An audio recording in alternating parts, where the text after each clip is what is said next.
Ben, there's been a lot of talk about a housing bubble, particularly, from the Fed, from all sorts of different places. Can you give us your view as to whether or not there is a housing bubble out there? Well, unquestionably, housing prices are up quite a bit. I think it's important to note that fundamentals are also very strong. We've got a growing economy, jobs, incomes. We've got very low mortgage rates. We've got demographics supporting housing growth. We've got restricted supply in some places. So it's certainly understandable that prices would go up some. I don't know whether prices are exactly where they should be, but I think it's fair to say that much of what's happened is supported by the strength of the economy. Tell me, what is the worst case scenario? So we have so many economists coming on our air and saying, oh, this is a bubble and it's going to burst and this is going to be a real issue for the economy. Some say it could even cause a recession at some point.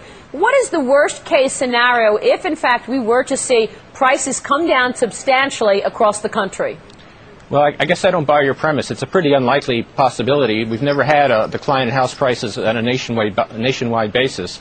So what I think is more likely is that house prices will slow, maybe stabilize, might slow consumption spending a bit. I don't think it's going to drive the economy too far from its full employment path, though. So would you agree with Alan Greenspan's comments recently that we've got some areas of the country that are seeing froth, not necessarily a national situation, but certainly froth in some areas? You can see some types of speculation, investors turning over condos quickly. So those sorts of things you see in some local areas.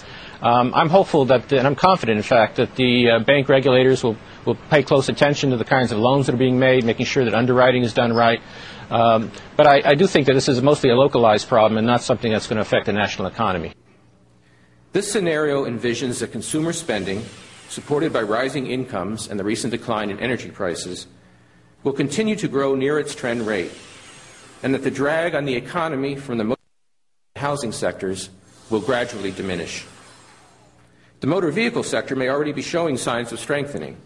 After having cut production significantly in recent months in response to the rise in the inventory of unsold vehicles, automakers appear to have boosted the assembly rate a bit in November, and they have scheduled further increases for December. The effects of the housing correction on real economic activity are likely to persist into next year, as I've already noted. But the rate of decline in home construction should slow as the inventory of unsold new homes is gradually worked down. There's plenty of liquidity out there. He said he did not sense a lack of liquidity in the market. And he said we're monitoring the markets, but didn't really make any clues. So he went as far as he had to go, but not further. He also calmed the fears about the subprime market, which were rippling through Wall Street yesterday, and said we're taking a look at it, but right now it doesn't seem to be an issue, but we're watching it, certainly. Yeah, that's exactly right. So let's first take a listen to what Ben Bernanke had to say about the economy.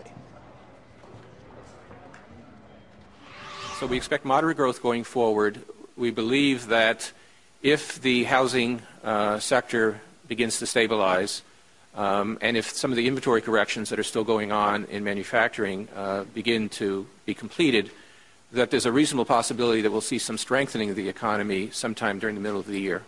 He went on to talk about the subprime market. Another fear yesterday was that there would be contagion, but not in the eyes of Ben Bernanke.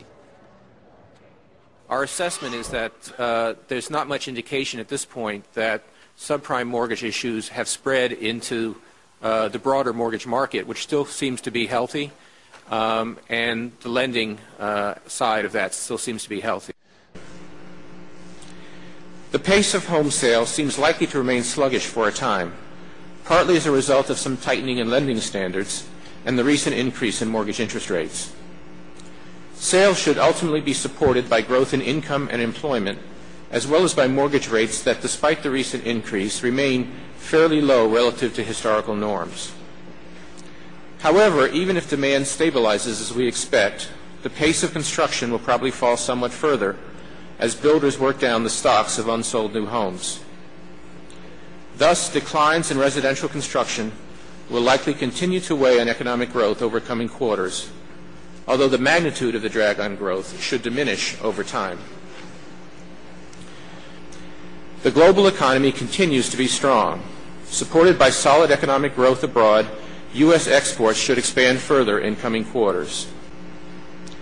Overall, the U.S. economy appears likely to expand at a moderate pace over the second half of 2007, with growth then strengthening a bit in 2008 to a rate close to the economy's underlying trend.